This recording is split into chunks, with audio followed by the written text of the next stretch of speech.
علی کو نبی اکرم صلی اللہ علیہ وسلم نے اپنا نائب بنا کر چھوڑا تھا جب غزوہ تبوک میں جا رہے تھے مدینے میں۔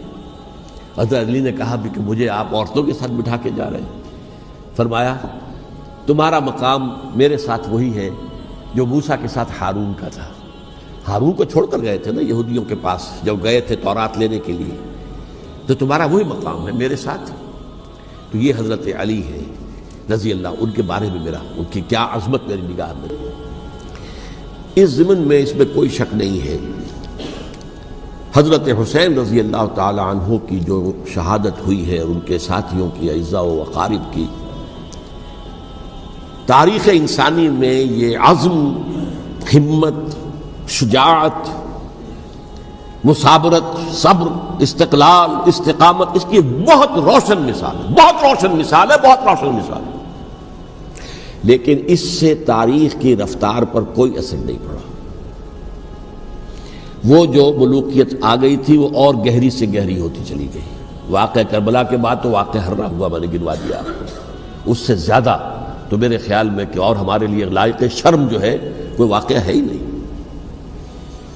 اس پہلو سے۔ لیکن حضرت حسین کا ایک، اب ان کو یہ کہ میں مطلب یہ کہ اگر میں ان کے ہاتھ پر بیعت کر لیتا ہوں جو کہ اس وقت سامنے موجود تھے کہ یزید کی بیعت تمہارے ہاتھ پر کرتا ہوں، تو گویا کہ اپنے آپ کو سرنڈر کر دیتے، لیکن انہوں نے قتل کیا۔ اصل قاتلان کوفی، وہی سبائی۔ البتہ یہ ہے کہ اس واقعے کی جو یادگار ہے اس میں کوئی شک نہیں ہے کہ اس نے مسلمانوں میں سے ایک گروہ کے دل میں قربانی اور شہادت کا جذبہ بہت پیدا کیا، اس میں کوئی شک نہیں۔ اور جس طریقے سے کہ عاشورہ محرم میں یاد منائی جاتی ہے، جس طریقے سے اس نے اہل تشیع کے اندر قربانی کا جذبہ بے انتہا پیدا کر دیا کہ دیکھیے حضرت حسین رضی اللہ تعالی عنہ کی اس شہادت کے بعد، اس کے بعد واقعہ ہررا بھی ہوا جو واقعہ کربلا سے بھی بعض اعتبارات سے زیادہ بھیانک اور زیادہ گھناؤنا واقعہ بنو امیہ کی تاریخ کا، جس کو لوگ جانتے ہی نہیں۔ مدینہ کے کچھ لوگوں نے بغاوت کی اور انہوں نے اس کے خلاف فوج بھیجی، اور فوج کو جب مدینہ فتح کر دیا 3 دن کے لیے حلال کر دیا، جو چاہو کرو، یہاں جسے چاہو مارو، جسے چاہو لوٹو، جس کا گھر چاہو برباد کرو، جس عورت کو چاہو ریپ کرو۔ اور یہ مدینہ النبی کے اندر ہوا، تو کاٹ کھانے والی ملوکیت کے اندر بہت سے واقعات ہوئے۔ عبداللہ ابن زبیر کھڑے ہوئے، انہوں نے حکومت قائم کی تھی، لیکن یہ کہ وہ تو 6 سال کے لیے کامیاب بھی رہے، ایک حکومت قائم کی، بنو امیہ کے ہاتھ پر بیعت نہیں کی، بالآخر ان کی حکومت بھی ختم ہو گئی۔ پھر حضرت زید کھڑے ہوئے، انہوں نے بغاوت کی، وہ بھی ناکام رہ گئے۔ پھر بنو عباس میں کھڑے ہوئے حضرت نفس زکیہ، حضرت حسن رضی اللہ تعالیٰ عنہ کی اولاد میں سے، وہ بھی ناکام ہو گئے، شہید ہو گئے۔ پھر یہ سمجھ لیا گیا کہ اب یہ جہاں تک 6ٹھی منزل ہے وہ تو دوبارہ تعمیر نہیں ہو سکتی، یہ تو جس کی لاٹھی اس کی بھینس، جس کے پاس طاقت ہوگی اس کی حکومت ہوگی، جس کا قبیلہ زیادہ قوی ہوگا، جس قبیلے میں زیادہ عصبیت ہوگی، مضبوط ہوگا، متحد ہوگا، طاقتور ہوگا، اسی کی حکومت ہوگی۔ البتہ اس کے نیچے لوگوں کے اخلاق کی اصلاح کرو۔ صوفیاء کرام نے وہ کام اپنے ذمے لیا، اور بالکل وہی کام ہے کہ جو ائمہ اہل بیت کرتے رہے۔ حضرت حسن کی اولاد میں پھر حضرت علی بن حسین رضی اللہ تعالی، حضرت حسین کی اولاد میں پھر امام محمد باقر، امام محمد جعفر صادق، اور اس کے بعد بھی 5 اور، کسی نے بغاوت نہیں کی۔ جیسے علماء کرام کام کر رہے تھے اور جیسے صوفیاء کرام کام کر رہے تھے، ایسے ہی وہ مسلمانوں کی علمی تربیت، روحانی تربیت و تزکیہ کر رہے تھے، کسی نے حکومت کو چیلنج نہیں کی۔ نوٹ کر لیجیے اس بات کو۔ پھر میں نے عرض کیا کہ جہاں تک خلفاء ثلاثہ کی شہادت کا اور شہادت حسین یا سانحہ کربلا رضی اللہ تعالی عنہم اجمعین کا تعلق ہے، اصل میں اس کو نہیں سمجھ سکتے لوگ جب تک کہ ریولوشن اور کاؤنٹر ریولوشن کا فلسفہ سمجھ میں نہ آئے۔ جب کسی ملک میں، کسی خطہ ارضی میں کوئی انقلابی تحریک چل رہی ہوتی ہے، ظاہر بات ہے ابتداء میں تو انقلابی لوگ چند ہوتے ہیں، کمزور ہوتے ہیں، ضعیف ہوتے ہیں، ان سے کوئی خطرہ محسوس نہیں ہوتا، لیکن کشاکش کے دوران ایک وقت آ جاتا ہے کہ پھر جو مخالف انقلاب ہیں وہ یہ سمجھ بیٹھتے ہیں، سمجھ جاتے ہیں کہ اب ہماری پیش نہیں جا رہی، اب ہمارا بس نہیں چلے گا، لہذا سر جھکا دو۔ اسے پنجابی محاورے میں کہا جاتا ہے نیوی پاؤ، اس وقت تو وقت کو گزارو۔ اب اس کے بعد پھر کوئی موقع ملا تو دیکھیں گے کہ اس انقلاب کو ہم انڈو کر سکیں، کاؤنٹر ریولوشنری موومنٹس۔ یہ اصل میں فلسفہ سمجھ میں نہ آئے اور ریولوشن کا فلسفہ سمجھ میں نہ آئے تو سیرت النبی سمجھ میں نہیں آ سکتی۔ منہج انقلاب نبوی میری کتاب ہے، اس کو پڑھیے تو سیرت کا وہ تجزیہ آپ کے سامنے آئے گا جو آپ کی آنکھیں کھول دے گا کہ سیرت کو ہم کیا سمجھتے رہے اور سیرت اصل میں ہے کیا۔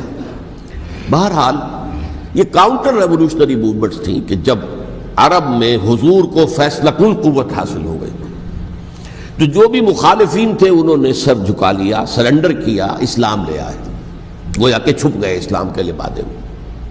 لیکن وہ تھے اسی طاق میں کہ پھر کبھی موقع ملے تو پھر ہم اس نظام کو دہو بالا کر دیں، تلپٹ کر دیں۔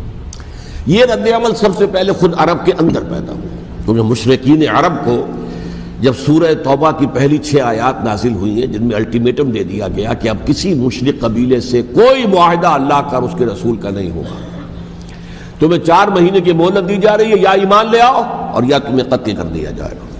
یہ بہت سخت آیات ہے قرآن کی، سورہ توبہ کی ابتدائی 6 آیات۔ اور حضرت علی رضی اللہ تعالیٰ عنہ کا کہنا یہ ہے کہ اس آپ کو معلوم ہے کہ مصحف میں یہ واحد صورت ہے جس سے پہلے بسم اللہ الرحمن الرحیم نہیں لکھی آپ کو نظر آتی، باقی 113 صورتوں کے شروع میں بسم اللہ الرحمن الرحیم ہے۔ تو کیا وجہ ہے یہاں کیوں نہیں ہے؟ حضرت علی کا فرمانا ہے کہ یہ صورت تو تلوار ہاتھ میں لے کر اتری ہے، اور بسم اللہ الرحمن الرحیم میں اللہ تعالیٰ کے 2 اسماء ہیں، الرحمن الرحیم، تو یہ گویا کہ اس سے متضاد صورتحال ہے کہ اب تمہارے لیے آخری موقع ہے، یا ایمان لے آؤ اور یا قتل کر دیے جاؤ۔ اس میں ایک تیسری گنجائش خود بخود نکلتی تھی، یا یہ ملک چھوڑ کر چلے جاؤ، اور ایسا بہت سے لوگوں نے کیا بھی، لیکن اکثر لوگوں نے گردن چکائی۔ لیکن رد عمل ظاہر ہوا، ایک تو مرتدین کھڑے ہو گئے جنہوں نے نئی نبوتوں کو مان لیا، ایک مانعین زکوٰۃ کھڑے ہو گئے کہ ہم زکوٰۃ تمہیں نہیں دیں گے۔ یہ رد عمل تھا مشرک عرب کا، مشرکین عرب کا۔ اور حضرت ابو بکر رضی اللہ تعالیٰ عنہ کے دفتر فضائل کا یہ بڑا اہم باب ہے، ود این آئرن فسٹ، حالانکہ وہ بہت رقیق القلب، کمزور نحیف الجثہ انسان تھے، لیکن یہ کہ عظیمت کوہ ہمالیہ جو ہے ان کے اندر ظاہر ہوئی ہے، ود این آئرن فسٹ انہوں نے ان ساری جو رد عمل کی جو تحریکیں تھیں انہیں کچل کر رکھ لیا، اور پھر پورے عرب کو گویا کہ اثر نو اس میں اسلام کے نظام کو کنسولیڈیٹ کر کے حضرت عمر کے حوالے کر دیا رضی اللہ تعالیٰ عنہ۔ حضرت عمر کے زمانے میں جو جنگیں ہوئیں اس میں سلطنت روما جو ہے، جو اس وقت کی 2 سپر پاورز تھیں، سلطنت روما، قیصر روم، ہیرکلیس، ہرقل تھا اس وقت کا جو رومی جو قیصر روم تھا، حکمران تھا، شہنشاہ تھا، اور دوسری طرف ایرانی مملکت تھی، خسرو پرویز تھا۔ لیکن یہ کہ عیسائیت کے ساتھ اسلام کا اس طرح کا تصادم نہیں ہوا تھا حضور کے زمانے میں، بلکہ نجاشی رحمۃ اللہ علیہ نے تو مسلمانوں کو پناہ دی تھی۔ مقوقس پیٹریارک جو تھے اس کے الیگزینڈریا کے، انہوں نے حضور کے جو نامہ مبارک گیا تھا اس کا بہت اکرام کیا، تکریم کی، تحفے بھیجے حضور کی خدمت میں۔ ہرقل نے بھی کوشش کی تھی کسی طریقے سے، جیسے کوئی 250 برس پہلے یا 300 برس پہلے، 300 برس پہلے جیسے کانسٹنٹائن جو ایمپرر تھا روم کا، اس نے عیسائیت قبول کی تھی اور ساری سلطنت عیسائی ہو گئی تھی، لہذا اس کی سلطنت باقی رہی، اس کی حکومت باقی رہی۔ اسی طرح ہم سب مسلمان ہو جائیں، لیکن اس میں وہ ناکام ہو گیا۔ لیکن یہ کہ کوئی اس نے کنفرنٹیشن نہیں کی حضور سے۔ البتہ ایران کا معاملہ یہ تھا کہ اس کے پرخچے اڑ گئے، اس نے حضور کے نامہ مبارک کو چاک کیا تھا، حضور نے فرمایا جب اطلاع ملی کہ اس نے اپنی سلطنت کو چاک کر دیا ہے، اس کے ٹکڑے کر دیے۔ بہرحال وہاں رد عمل شدید تھا، اور ایرانی جان لیجئے کہ ان کے اندر بہت سٹرانگ نیشنلزم ہے، آج بھی ہے سٹرانگ نیشنلزم، لہذا ان کے ہاں رد عمل شدید تھا۔ ان کی تو سلطنت ختم ہو گئی، نسیہ منسیہ ہو گئی، وجود ہی نہیں رہا۔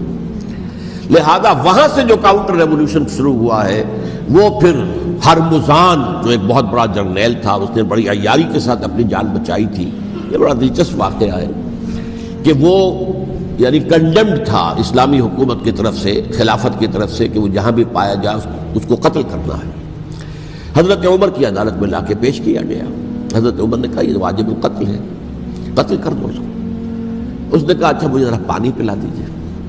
حضرت عمر نے فرمایا ٹھیک ہے بھائی پانی لاؤ، پانی دے دو۔ پانی کا کٹورا کہ مجھے پہلے ضمانت دیجیے کہ جب تک میں یہ پانی نہ پی لوں مجھے قتل نہیں کیا جائے گا۔ ہاں ہاں ہمارا وعدہ ہے۔ اس نے وہ کٹورا پھینک دیا پانی کا، کرو مجھے قتل کیسے کرو گے، میں نے وہ پانی تو نہیں پیا۔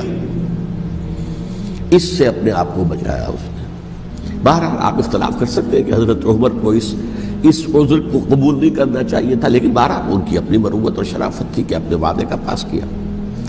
اس کی سازش سے ابو لولو فیروز اس نے حضرت عمر کو شہید کیا۔ یہ گویا کہ دوسری کاؤنٹر ریولوشنری موومنٹ تھی۔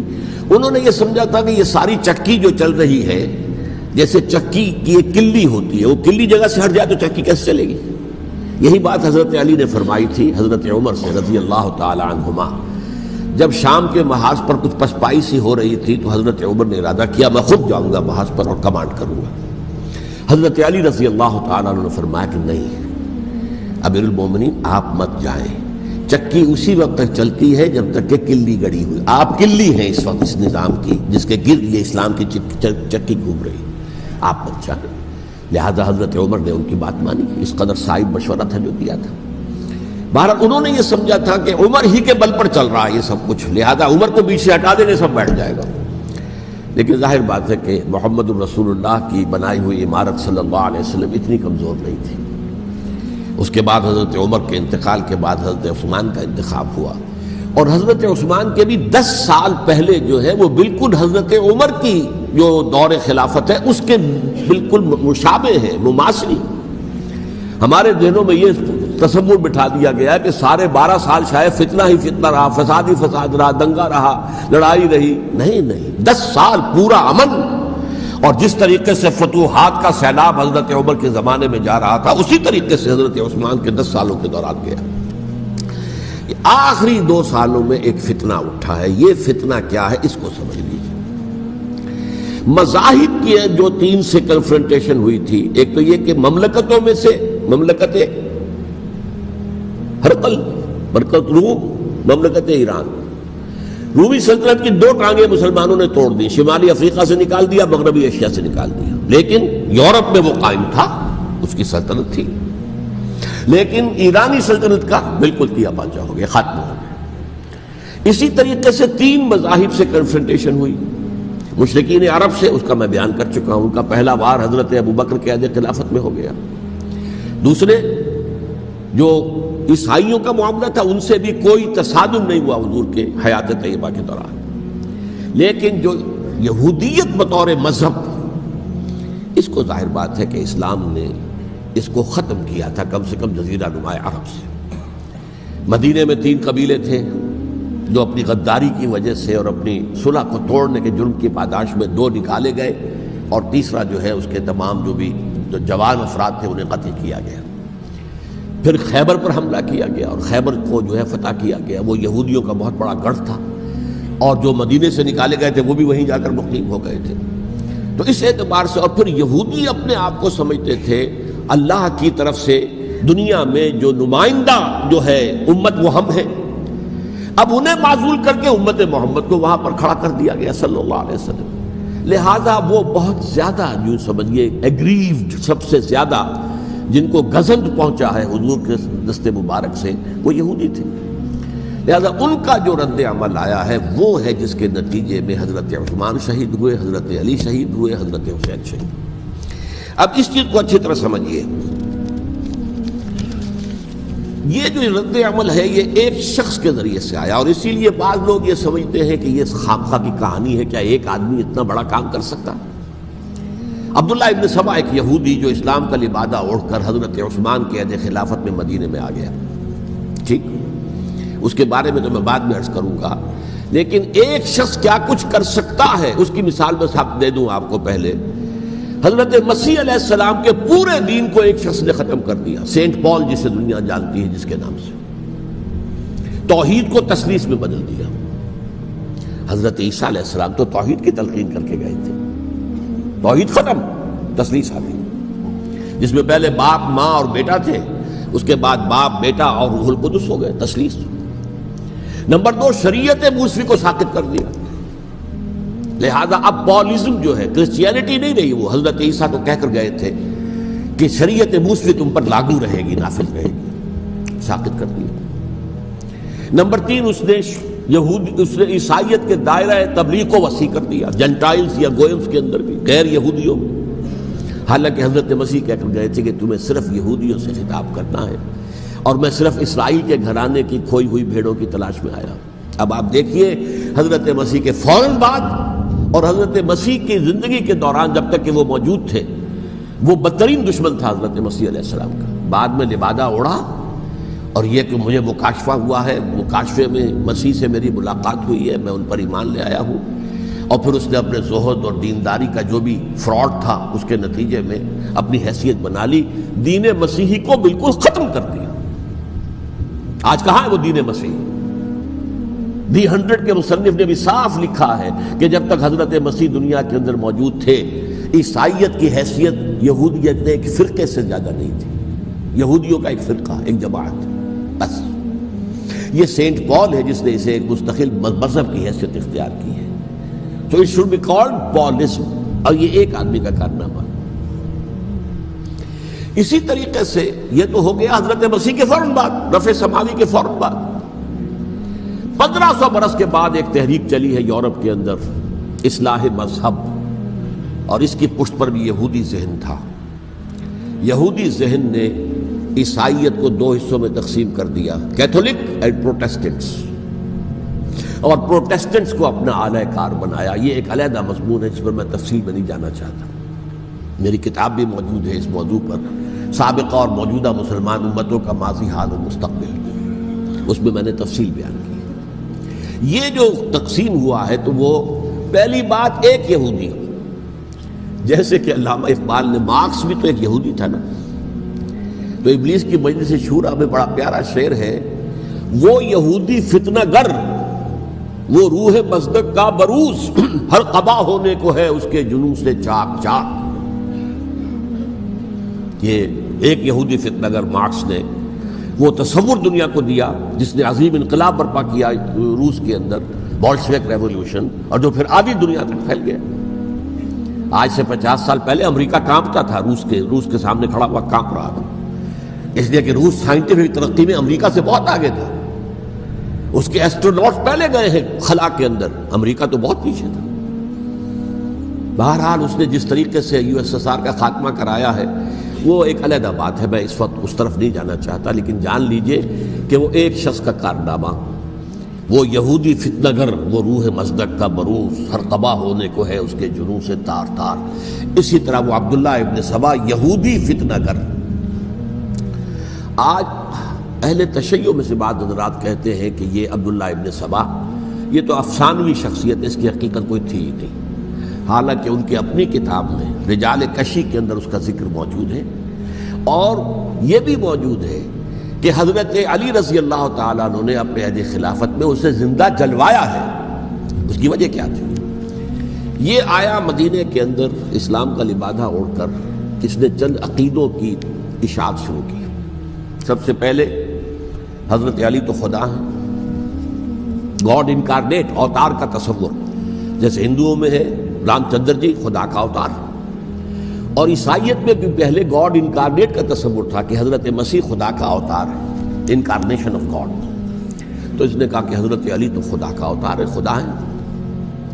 نمبر 2، اس نے کہا کہ ہر نبی کا ایک وصی ہوتا ہے جس کے حق میں وہ وصیت کرتا ہے، تو حضور صلی اللہ علیہ وسلم کے وصی حضرت علی ہیں، لہذا خلیفہ تو اول روز سے حضرت علی ہیں، حضرت ابو بکر، حضرت عمر، حضرت عثمان یہ تو غاصب ہیں، اور حضرت عثمان کی خلافت تھی اس وقت تو خاص طور پر۔ پھر اس نے جو قبائلی عصبیت تھی اسے بھڑکایا۔ پرانی جو عصبیت چل رہی تھی قریش کے اندر، وہ 2 گھرانے ایک دوسرے کے مد مقابل تھے۔ دیکھیے، ایک ہوتا ہے قبیلہ، ایک ہوتا ہے گھرانہ۔ ہمارے پنجاب میں ایک قبیلہ ہے وٹو قبیلہ، اس کے گھرانے بہت سے، مانے کے، لالے کے، فجے کے، شامت کے، یعنی کوئی لالا تھا ان میں سے بڑا، ان کے بیٹے ہو گئے لالے کے، ان کی اولاد، خاندان یہ کہلاتے ہیں۔ قبیلہ ایک، یہ وٹو قبیلہ۔ تو قبیلہ تھا قریش، اس میں گھرانے بہت تھے، بنو ہاشم، بنو امیہ، بنو تیم، بنو عدی، یہ بہت سے گھرانے تھے۔ تو چوٹی کے دو گھرانے جو تھے وہ بنو ہاشم اور بنو امیہ، ان کے درمیان چپقلش تھی، مقابلہ، مسابقت، اور یہ مسابقت فی الخیر بھی ہوتی تھی۔ اگر انہوں نے غریبوں کو کھانے کھلائے ہیں تو ہم ان سے بڑھ کر کھلائیں گے، اگر وہ حاجیوں کی خدمت کرتے ہیں تو ہم ان سے بڑھ کر کریں گے۔ تو ان کے اندر یہ مسابقت فی الخیر کی تھی، لیکن چپقلش تھی کہ کوئی ہم سے آگے نہ نکل جائے، وہ سمجھتا تھا وہ آگے نہ نکل جائے۔ پر اس شخص نے اس پرانی عصبیت کو تازہ کیا کہ حضور تو بنو ہاشم میں سے تھے، لہذا خلافت حق ہے بنو ہاشم کا، یہ غاصب ہے۔ اس سے پہلے دو خلفاء جو تھے وہ نہ بنو ہاشم سے تھے نہ بنو امیہ سے تھے۔ حضرت ابوبکر بنو تیم میں سے تھے، چھوٹا قبیلہ تھا۔ حضرت عمر بنی عدی میں سے تھے، وہ بھی چھوٹا قبیلہ تھا۔ یہ حضرت عثمان پہلے خلیفہ جو بنو امیہ میں سے تھے، جن کی پرانی چپقلش بنو ہاشم سے تھی۔ اب اس کو موقع مل گیا کہ پرانی قبائلی عصبیت کو بھڑکائے۔ یہ ہے اصل میں اس فتنے کا پس منظر عبداللہ ابن سبا نے جو آ کر پھیلایا ہے، اور اس کی تفصیل میں اس وقت میں نہیں جا سکتا، کیسے یہ فتنہ پروان چڑھا، کیا انہوں نے اسٹریٹجی اختیار کی، کہ یہ کیا کرتے تھے، گروہ بنا کر بھیجتے تھے لوگوں کو، کوفے میں جاؤ تو وہاں پر دمشق کے گورنر کے خلاف اور مصر کے گورنر کے خلاف الزامات لگاؤ، اس نے یہ کیا، وہ غبن کر گیا، وہ یہ کر گیا، وہ خیانت کر رہا ہے، وہ رشتہ داروں کو پال رہا ہے، اور عثمان کے خلاف بھی تقریریں کرو رضی اللہ تعالی عنہ۔ دمشق میں جاؤ تو کوفے کے گورنر کے خلاف، کیونکہ دمشق کے گورنر کے خلاف بات کرو گے تو لوگوں کو معلوم ہوگا کہ یہ جھوٹ بول رہے ہیں، لیکن یہ کہ وہاں تو تم بات کرو کوفے کے گورنر کے خلاف اور مصر کے گورنر کے خلاف اور حضرت عثمان کے خلاف۔ مصر میں جاؤ تو بات کرو کوفے کے اور شام کے گورنر کے خلاف اور حضرت عثمان کے خلاف۔ یہ انہوں نے ایسا اٹھایا، اور اس زمانے میں آپ کو معلوم ہے ذرائع رسل و رسائل تھے نہیں، نہ اس فتنے کی پتہ چل سکا جب تک کہ وہ فتنہ جو ہے پوری طرح برگ و بار لا کر تراور درخت نہیں بن گیا۔ اس کے نتیجے میں حضرت عثمان رضی اللہ تعالی عنہ شہید ہوئے، اور خلیفہ پھر حضرت علی رضی اللہ تعالی عنہ کو انہی سوائیوں نے، جنہوں نے گھیراؤ کیا تھا، جنہوں نے حضرت عثمان کو شہید کیا ہے، یہی حضرت علی رضی اللہ تعالیٰ عنہ کے ارد گرد ہو گئے۔ اور حضرت علی رضی اللہ تعالیٰ عنہ بھی نہیں چاہتے تھے خلافت کی بیعت لینا، لیکن آخر کیا کرتے؟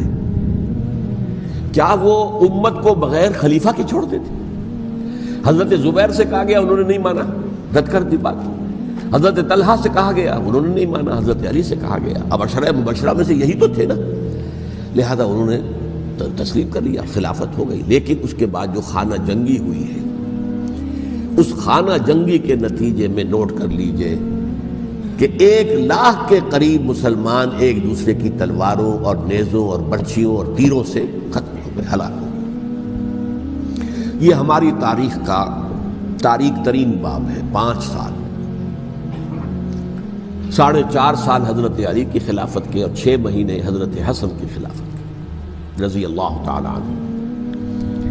اس سے کیا ہوا کہ ایک طرف تو اسلام کی جو توسیع ہو رہی تھی، تھمتا نہ تھا کسی سے سیل رواں ہمارا، وہ سیلاب رک گیا، انٹرنل سیبوٹاج ہو گئی نا، اب تو اندر ہی آپس ہی میں اگر دست و گریبان ہو گئے تو باہر اب کیا توسیع کرتے ہیں، وہ توسیع کا عمل رک گیا۔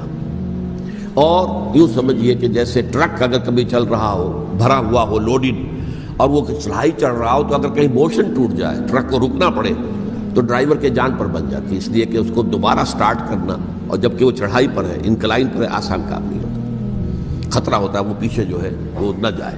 اور پہاڑی علاقوں میں آپ کو معلوم ہے ذرا پیچھے چلے جانے کا مطلب جو ہے بہت خطرناک جو ہے نتیجہ نکل سکتا ہے۔ بہرحال حضرت علی رضی اللہ تعالیٰ عنہ نے اپنے خلافت میں ایک کام یہ کیا، اب اس کی کیا مصلحتیں تھیں یہ تو انہی کے علم میں ہوگا، ہم قیاس کر سکتے ہیں، میں اس میں نہیں جانا چاہتا۔ ابھی تک خلافت کا مرکز تھا مدینہ منورہ، حضرت ابوبکر، حضرت عمر، حضرت عثمان، وہیں جہاں حضور صلی اللہ علیہ وسلم رہے تھے اور جہاں پر کہ حضور مدفون تھے۔ لیکن حضرت علی نے اپنا مرکز جو ہے وہ کوفہ بنا دیا۔ اچھا، اس کی ایک ظاہری وجہ یہ سمجھ میں آتی ہے کہ اسلام کا جو پھیلاؤ ہو گیا تھا، وہ سلطنت اتنی وسیع ہو گئی تھی کہ مدینہ منورہ بہت جنوب میں اور بڑے صحرا کو عبور کر کے جانا ہوتا تھا۔ کوفہ جبکہ ایسی مقام پر تھا کہ جہاں سے مشرقی راستہ جا رہا، ایران کو، عراق، ایران عراق کے اندر تو ہے وہ شہر کوفہ، اور پھر ایران اور خراسان اور ہندوستان کو راستہ جا رہا ہے، وہیں سے شمال کی طرف جا رہا ہے، شام کی طرف اور ترکی کی طرف، اور وہاں سے پھر یہ کہ مغربی افریقہ کو بھی کنٹرول کرنا، جو شمالی افریقہ کو وہ بھی آسان تھا۔ بہرحال حضرت علی نے کوفہ کو اپنا مرکز بنایا، اور نتیجہ یہ ہوا کہ سبائیوں کا بھی مرکز وہی بن گیا، چونکہ انہوں نے اپنے آپ کو گردا گرد رکھا حضرت علی کے رضی اللہ تعالیٰ عنہ۔ اب ظاہر بات ہے کسی پرٹیکولر پرسن کے خلاف تو کوئی مقدمہ موجود تھا نہیں، بلکہ جب جنگ جمل ہو رہی تھی، ابھی جنگ نہیں ہوئی تھی، حضرت عائشہ، حضرت طلحہ، حضرت زبیر وہ لے کر آئے تھے ایک لشکر اس مطالبے کے لیے کہ حضرت عثمان کے قاتلوں کو سزا دی جائے، قصاص لیا جائے۔ حضرت علی رضی اللہ تعالیٰ عنہ سے گفت و شنید ہو رہی تھی، حضرت علی جو ہے اس پر آمادہ ہو گئے کہ ٹھیک ہے، میں جو بھی قاتلین عثمان ہیں ان کو گرفتار کر کے سزا دوں گا۔ این اسی وقت کوفے کی مسجد کے اندر جو ہے 10,000 کا مجمع کھڑا ہو گیا، ہم سب قاتل عثمان ہیں، لو ہم سے بدلہ کہاں سے لوگے۔ اور انہوں نے کیا کیا، جاتے ہی جنگ چھیڑ دی، جب چھڑ جائے تو یا مرو یا مارو، اس کے علاوہ تو کوئی چارہ کار ہوتا ہی نہیں۔ ایک رات میں 10,000 مسلمان شہید ہوئے، جن میں 2 عشرہ مبشرہ میں سے حضرت زبیر اور حضرت طلحہ رضی اللہ تعالیٰ۔ تو یہ صورت تھی، سبائیوں نے گھیراؤ کیا حضرت علی کا رضی اللہ تعالیٰ۔ حضرت معاویہ دعوے دار نہیں تھے خلافت کے، قطعاً نہیں، ان کا صرف ایک دعویٰ تھا، اور وہ یہ تھا کہ عثمان کے قاتلوں کو گرفتار کرو، یا خود سزا دو یا ہمارے حوالے کرو، ہم اس سے قصاص لیں گے۔ اس لیے کہ قبیلہ بنو امیہ کا تھا، اور حضرت امیر معاویہ بنو امیہ میں سے، تو ایک خاندانی طور پر جو ہے ہم قصاص لیں گے ان سے جنہوں نے قتل کیا ہے حضرت عثمان کی۔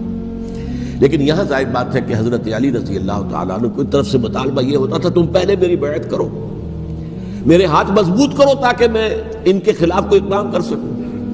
لیکن انہیں یہ اندازہ تھا کہ اگر میں نے بیعت کی تو ظاہر بات ہے کہ حضرت علی تک پہنچنے سے پہلے پہلے مجھے گردن اڑا دیں گے یہ لوگ، اس لیے کہ سبائی جو ہے وہ آپ کو گھیرے ہوئے۔ بہرحال ایک عجیب الجھاؤ، ایک ڈائلیما تھا جس کی وجہ سے یہ جنگ چلتی رہی، اور حضرت علی رضی اللہ تعالیٰ عنہ کو انہی کے شیعان علی ہی کے اندر سے وہ جماعت علیحدہ ہوئی تھی جس کو ہم خوارج کے نام سے جانتے ہیں، اور ایک خارجی ملجم ابن ملجم ہی نے حضرت علی کو شہید کیا رضی اللہ تعالیٰ عنہ۔ پھر حضرت حسن رضی اللہ تعالیٰ عنہ، اب دیکھیے کس قدر صحیح بات تھی جو حضرت علی رضی اللہ تعالیٰ عنہ نے فرمائی جب ان سے کہا گیا کہ کیا ہم آپ کے بیٹے حسن کے ہاتھ پر بیعت کر لیں رضی اللہ تعالیٰ عنہ۔ فرمایا نہ میں تمہیں اس کا حکم دیتا ہوں نہ میں اس سے روکتا ہوں، یہ تمہارا معاملہ ہے، امرہم شورا بینہم، تم اپنے باہمی مشورے سے جو فیصلہ کرو گے ٹھیک ہے، میں نہ حکم دیتا ہوں نہ روکتا ہوں۔ اس کا کیا مطلب ہے؟ باپ کے بعد بیٹے کی خلافت ہرگز حرام نہیں ہے، ورنہ کہتے کیسے ہو سکتا ہے میرا بیٹا؟ نہیں، یہ نہیں کہا آپ نے۔ حضرت عمر سے بھی کہا گیا تھا کہ اپنے بیٹے کو نامزد کر دیں، عبداللہ ابن عمر کو، تو انہوں نے جواب میں کیا کہا؟ اسے تو طلاق دینی بھی نہیں آتی۔ انہوں نے اپنی کسی زوجہ کو طلاق دی تھی، اور اس میں جو صحیح ترین طریقہ ہے وہ اختیار نہیں کیا تھا، انہیں طلاق دینے تک نہیں آتی تو میں اسے خلیفہ بنا دوں۔ یہ نہیں کہا تھا کہ باپ کے بعد بیٹا خلیفہ نہیں ہو سکتا، یہ تو نہیں تھا، کہیں حرام نہیں ہے، نہ کتاب و سنت میں، نہ کوئی حدیث ہے، نہ کہیں قرآن مجید میں۔ تو حضرت علی نے بھی فرمایا رضی اللہ تعالیٰ، نہ میں روکتا ہوں نہ حکم دیتا ہوں، یہ تمہارا اپنا معاملہ ہے۔ بہرحال حضرت حسن رضی اللہ تعالیٰ عنہ نے حضرت امیر معاویہ سے صلح کر لی، خلافت ان کے سپرد کر دی۔ دیکھیے میں حضرت ابوبکر، حضرت عمر، حضرت عثمان، حضرت علی کے ساتھ حضرت حسن کے دور خلافت کو بھی خلافت راشدہ میں سے سمجھتا ہوں، اور تبھی 30 سال پورے ہوتے ہیں اس حدیث کے مطابق کہ حضور نے فرمایا خلافت 30 برس رہے گی پھر ملوکیت آ جائے گی۔ تو حضرت حسن کا بہت بڑا کارنامہ یہ ہے کہ اس خانہ جنگی کا دروازہ بند کر دیا، اور یہ پیشن گوئی تھی حضور کی صلی اللہ علیہ وسلم حضرت حسن کو، جب بچے ہی تھے حضور کے انتقال سے پہلے، میرا یہ بیٹا مسلمانوں کے 2 گروہوں میں صلح کرائے گا، یہ حضور کی پیشن گوئی تھی، اور وہ پیشن گوئی حضرت حسن کے علم میں بھی ہوگی یقیناً۔ بہرحال انہوں نے صلح کی حضرت امیر معاویہ کے ساتھ رضی اللہ تعالیٰ عنہ، خلافت ان کے حوالے کر دی، اور کچھ شرائط تھی طے ہو گئی، اللہ خیر صلی اللہ۔ حضور کی تو یہ پیشن گوئی جو ہے صحیح ثابت ہوئی کہ میرا یہ بیٹا مسلمانوں کے 2 بڑے گروہوں کے درمیان صلح کرا دے گا، اور سبائیوں نے انہیں تانے دیے، یا عار المومنین، اے مومنوں کے لیے موجب عار، موجب شرم تم نے بزدلی دکھائی ہے، تم نے امیر معاویہ کو خلیفہ تسلیم کر لیا، تم نے بزدلی دکھائی، معاذ اللہ ثم معاذ اللہ ثم معاذ اللہ۔ اب میں کچھ باتیں حضرت امیر معاویہ کے بارے میں کہنا چاہتا ہوں، اس لیے کہ وہاں اس میں نے حضرت معاویہ کے بارے میں یہ تو بہت شدت کے ساتھ کہا تھا، اور میں اب بھی اس پر قائم ہوں اور پوری طریقے سے قائم ہوں۔ میرا مستقل موقف یہی ہے کہ حضرت معاویہ رضی اللہ تعالیٰ عنہ کے دور خلافت کو ہم خلافت راشدہ میں شامل نہیں سمجھتے، اہل سنت میں سے کوئی بھی نہیں سمجھتا، لیکن اس کے ساتھ میں نے حضرت امیر معاویہ کے کچھ مناقب بھی بیان کیے تھے تاکہ پلڑا جو ہے ترازو کا اس کے دونوں پلڑے سامنے آ جائیں۔ لیکن یہ کہ وہ حصہ میرے اس بیان کا نکال دیا گیا، ختم کر دیا گیا، یہ میں نہیں جانتا کہ اس میں کیا مصلحت دیکھی گئی ہے۔ اس میں تو کسی کے لیے کوئی معاملہ ایسا نہیں تھا کسی کے جذبات کو جو ہے وہ ٹھیس پہنچانے والا، کیونکہ میں نے کہا وہ خلیفہ راشد نہیں تھے، صاف میں نے کہا، بلکہ وہ دور ملوکیت کا آغاز ان سے ہو گیا ہے۔ بلکہ جب ایک صاحب نے یہ کہا کہ کربلا کے بعد سے دور ملوکیت آ رہی تھی، تو میں نے کہا نہیں جناب، دور ملوکیت تو 20 سال پہلے پوری ہو چکی تھی، شروع ہو چکی تھی۔ حضرت امیر معاویہ کے بھی 20 سال جو ہے وہ دور ملوکیت میں شمار ہیں۔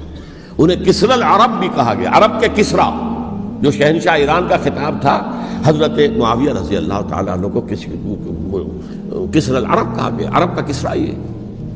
لیکن دوسری طرف یہ ہے کہ وہ صحابی رسول ہیں رضی اللہ تعالیٰ، حضور کے برادر نسبتی بھی ہیں، حضور کے سالے ہیں، ان کی ہمشیرہ ام حبیبہ حضور کی زوجہ محترمہ ہیں، ام المومنین ہیں، ام حبیبہ رضی اللہ تعالیٰ عنہ۔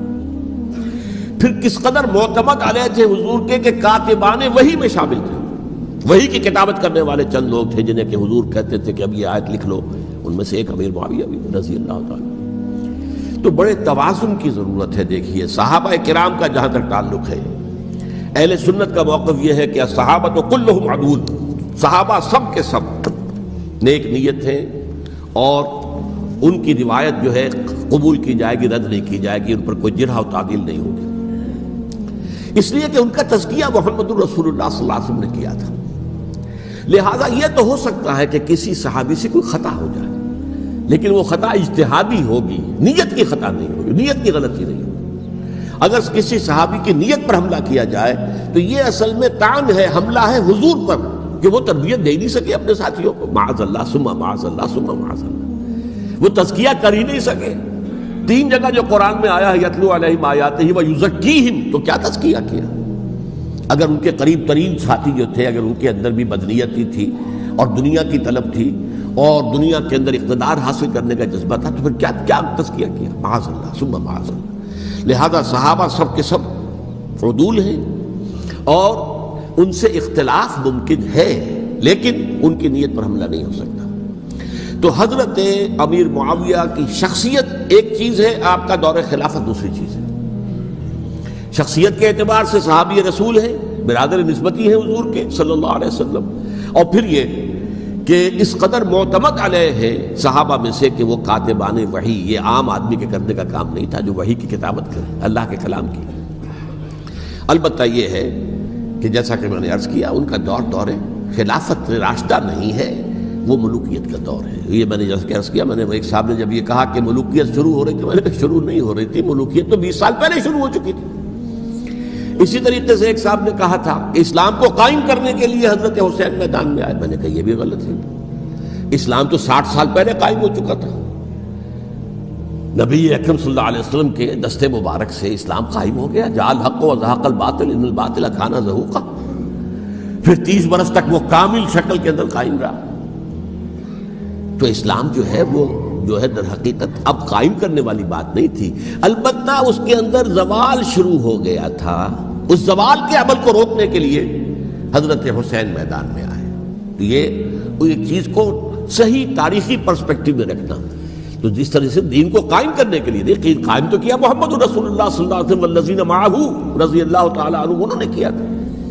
ہاں اب جو ہے وہ اپنی اس شاندار حیثیت سے نیچے گرنے لگا تھا، وہ میں بعد میں عرض کروں گا کہ میں نے اس سے کیا عرض کیا تھا کہ یہ اس زوال کو روکنے کے لیے کسی طریقے سے یہ اپنی اصل حقیقت پہ قائم رہے، یہ حضرت حسین رضی اللہ تعالیٰ عنہ کی سعی تھی۔ اچھا، حضرت امیر معاویہ کے جو 20 سال ہیں وہ پورے امن، سکون، اطمینان، کوئی جھگڑا، کوئی فساد، کوئی اختلاف، کوئی باہمی فانت نہیں، کچھ 20 سال۔ یہ بھی تاریخ کی بڑی چشم کشا حقیقت ہے جو عام طور پر لوگوں کے علم میں نہیں ہے۔ سبائی بھی دبکے رہے، حضرت امیر معاویہ کی حکومت اتنی مضبوط تھی، کنٹرول، کہ ان کو کچھ سر اٹھانے کا موقع نہیں ملا۔ موجود تھے، دبکے رہے، جیسا کہ میں نے کہا ریولوشن کے آخری مرحلے پر آ کر جو مخالفین ہیں وہ دب جاتے ہیں کہ پھر دیکھیں گے موقع ملے گا تو پھر لیں گے ان سے حساب کتاب۔ 20 سال رہے ہیں پورے امن کے۔ 10 سال کے بعد یعنی درمیان میں ہے حضرت امیر معاویہ کا عہد خلافت۔ ایک صحابی جو کہ بزرگ صحابہ میں سے ہیں، مغیرہ ابن شعبہ رضی اللہ تعالی عنہ، وہ آتے ہیں اور وہ کہتے ہیں کہ دیکھیے امیر المومنین، کتنی بڑی خانہ جنگی رہی تھی مسلمانوں کی آپس میں، اور اب بھی اگر آپ کسی کو نامزد کیے بغیر چھوڑ گئے امت کو تو پھر خانہ جنگی ہو جائے۔ 1 لاکھ اس وقت جو ہے وہ ہلاک ہوئے تھے، نہ معلوم اب کتنے ہلاک۔ لہٰذا آپ اپنی زندگی ہی میں نامزد کر دیجئے کسی کو خلیفہ، ولی عہد بنا دیجئے۔ حضرت امیر معاویہ نے ابتداءً جو ہے انکار کیا نہیں، لیکن ان کے دلائل ایسے تھے وزنی، اور میں سمجھتا ہوں کہ وہ بات صحیح تھی جو مغیرہ ابن شعبہ نے کہی، اس لیے کہ اب صحابہ کرام میں سے جو کبار صحابہ تھے وہ تو سب دنیا سے رخصت ہو چکے تھے۔ اب تو یا صغار صحابہ رہ گئے تھے جو حضور کے زمانے میں بچے تھے، حضرت حسن، حضرت حسین، عبداللہ ابن زبیر، یہ بچے ہی تھے نا، یا تو وہ تھے، اور یا بالکل نو مسلم تھے، اور نو مسلموں میں بڑی تعداد وہ تھی جو ایرانیوں کی تھی، شامیوں کی تھی، ادھر کی تھی، ادھر کی تھی، تو ان کو تو ظاہر بات ہے کہ تربیت نبوی سے کیا خلافت راشدہ سے بھی اکثر و بیشتر کو کوئی حصہ ملا ہی نہیں تھا۔ تو اس صورت میں اب وہ اعلیٰ ترین معیار پر حکومت کے نظام کو قائم کرنا ممکن نہیں ہے۔ کوئی قبائلی عصبیت جب تک حکومت کی پشت پر نہیں ہوگی، حکومت مستحکم نہیں ہوگی۔ یہ گویا کہ ایک جس کو کہتے ہیں کہ حقیقت بینی، واقعیت پسندی، ایک آئیڈیلزم ہے اور ایک ریئلزم ہے کہ آپ فیکٹس آن دی گراؤنڈ کو غور کریں، سوچیں اس کے اوپر اور پھر کوئی فیصلہ کریں۔ اس اعتبار سے پھر حضرت امیر معاویہ نے بات مان لی اور بیعت لے لی لوگوں سے حضرت یزید کے لیے کہ یہ خلیفہ ہوں گے میرے بعد، اس کو ولی عہدی کہتے ہیں۔ اچھا، اس وقت 5 افراد ایسے تھے کہ جنہوں نے اس سے اختلاف کیا۔ یہ بات بہت اہم ہے۔ میرا کتابچہ ہے سانحہ کربلا، اس کے کچھ نسخے آج یہاں ہوں گے، آپ لوگ پڑھیے اسے غور سے اور پھیلائیے تاکہ حقیقت سامنے آئے۔ 5 افراد کون تھے جو ہونے چاہیے؟ ابو بکر فوت ہو گئے، ان کے بیٹے عبد الرحمن ابن ابی بکر۔ عمر فوت ہو گئے، ان کے بیٹے عبداللہ ابن عمر۔ عباس فوت ہو گئے، ان کے بیٹے عبداللہ ابن عباس۔ زبیر فوت ہو گئے، ان کے بیٹے عبداللہ ابن زبیر۔ اور حضرت حسن جو ہے ان کا انتقال ہو چکا تھا، حضرت علی کے بیٹے حضرت حسین رضی اللہ تعالی عنہ اجمعین۔ حضرت حسن کے بارے میں ایک فریق کا کہنا یہ ہے کہ انہیں زہر دے کر ہلاک کیا گیا، اہل تشیع کا قول یہ ہے، جبکہ اہل سنت کہتے ہیں کہ نہیں، وہ اپنی جو بھی طبی موت تھی اس سے ان کی وفات۔ لیکن میں اس میں نہیں جانا چاہتا، اس لیے کہ یہ مائکرو ہسٹری جو ہے نا، وہ تو ایک ایک واقعے کے لیے ادھر کی روایات کیا، ادھر کی کیا ہیں، ان کے پاس کیا دلائل، یہ تو کسی ریسرچ اسکالر کا موضوع ہے، میرا موضوع نہیں ہے۔ لیکن بہرحال یہ 5 حضرات تھے جنہوں نے ولی عہدی کی بیعت نہیں کی، لیکن حضرت معاویہ اتنے حلیم الطبع انسان تھے، انہوں نے جبر نہیں کیا، کوئی تشدد نہیں کیا۔ ٹھیک ہے، ولی عہدی کی بیعت نہیں کر رہے، کوئی بات نہیں، میری بیعت تو کی ہوئی ہے نا، ابھی تو میں زندہ ہوں، بات ختم ہو گئی، میری بیعت کو تو نہیں توڑا انہوں نے، فسخ بیعت نہیں کی۔ اس اعتبار سے انہوں نے نہ کوئی تشدد کیا، نہ جبر کیا، نہ کوئی مواخذہ کیا۔ لیکن جب امیر معاویہ کا انتقال ہو گیا، اب ولی عہدی کی بجائے وہ اب خلافت کی بیعت ہوئی، سب لوگوں نے بیعت کر لی۔ ان 5 میں سے ایک فوت ہو چکے تھے، حضرت عبد الرحمن ابن ابی بکر فوت ہو چکے رضی اللہ تعالی۔ 4 تھے، ان 4 میں ایک اختلاف ہوا۔ 2 کی رائے یہ تھی، عبداللہ ابن عمر، عبداللہ ابن عباس، کہ اگرچہ یہ کام غلط ہوا ہے اسلام کی روح کے منافی ہوا ہے، یہ بادشاہت کی بنیاد پڑ رہی ہے، لیکن یہ بات ایسی نہیں ہے کہ اس کی بنا پر ہم خانہ جنگی شروع کروا دیں، امت کے اندر خون خرابہ کروائیں، فساد کروائیں۔ لہذا انہوں نے بیعت کر لی۔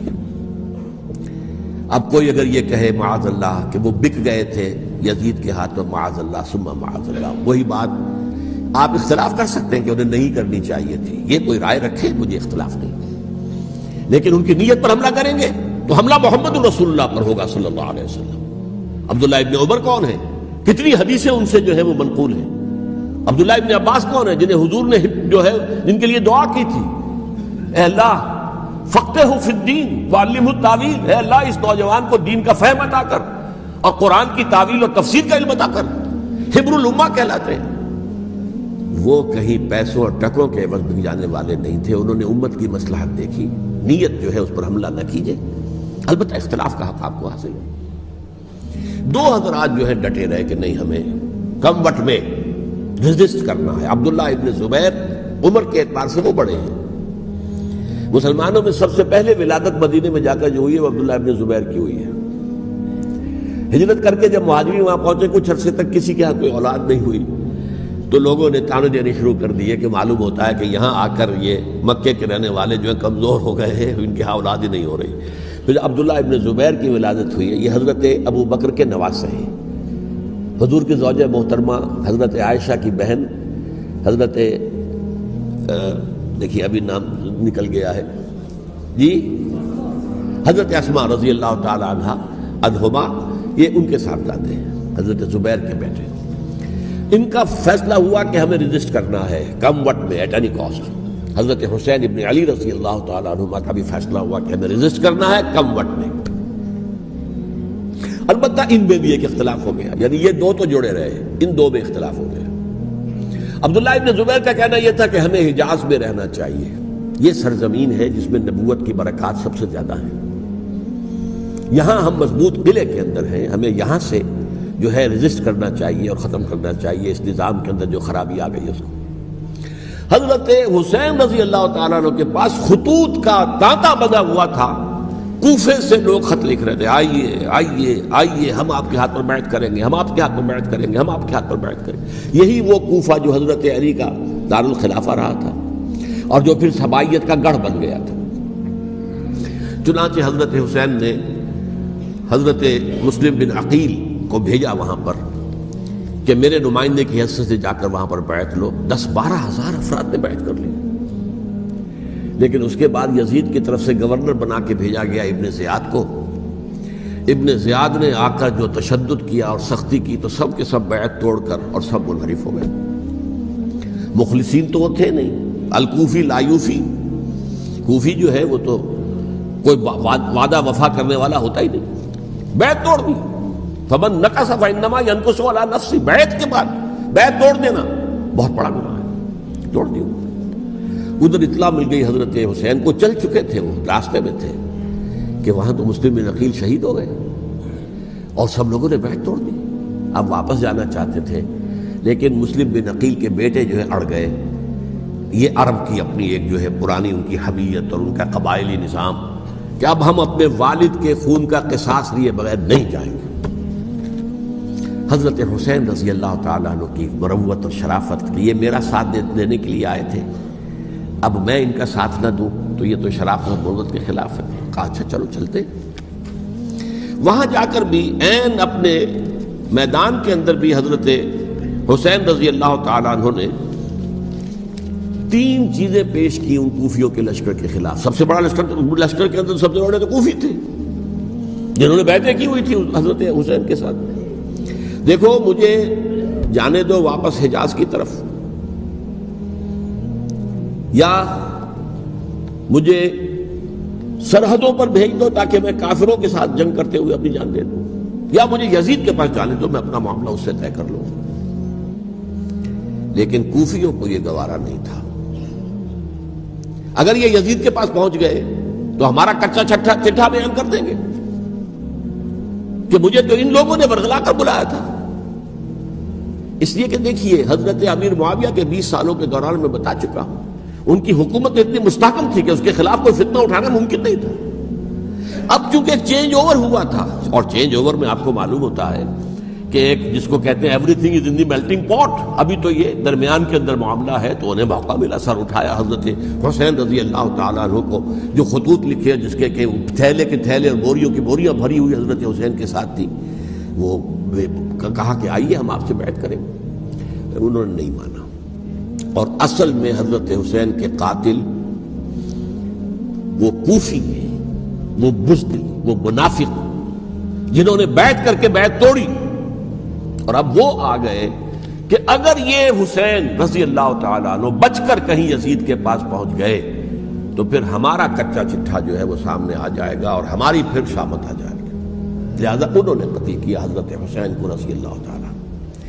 ایک بات جو علامہ ڈاکٹر قلب صادق نے فرمائی، اور میرے علم میں یہ بات پہلے نہیں تھی، وہ یہ کہ حضرت حسین کے قتل کا فتویٰ ایک بہت بڑے مفتی نے دیا تھا. یہ بات بھی ذرا سمجھ لیجیے. حضرت حسین رضی اللہ تعالیٰ عنہ کے قتل کا فتویٰ ایک بہت بڑے مفتی نے دیا تھا. کیوں دیا تھا؟ اس لیے کہ حضور کی احادیث موجود ہیں کہ جب ایک شخص کی ایک خلیفہ کی بیعت ہو جائے تو دوسرا اگر کھڑا ہو تو اسے قتل کر دو. کھلی حدیث. اسی لیے ایک بہت بڑے مفسر بھی ہیں، فقیہ بھی ہیں، قاضی ابن العربی رحمۃ اللہ علیہ. ایک ابن عربی ہیں الف لام کے بغیر، ابن عربی، وہ بہت بڑے صوفی ہیں، فلسفی ہیں، اندلس کے ہیں. یہ قاضی ابن العربی ہیں جنہوں نے قرآن کی ایک تفسیر لکھی ہے اس اعتبار سے کہ صرف ان آیات کی تفسیر جن سے کہ فقہی احکام جو ہیں ان کا استنباط ہوتا ہے. یہ دو تفسیریں اس طور سے لکھی گئی ہیں قرآن مجید کی. احکام القرآن ان کا نام ہے دونوں کا. جن میں سے ایک جو ہے قاضی ابن العربی کی ہے. ان کا ایک جملہ نقل ہوتا ہے، قتل الحسین بسیف جدہ، حسین قتل ہو گئے اپنے ہی نانا کی تلوار سے. وہ تلوار کیا تھی؟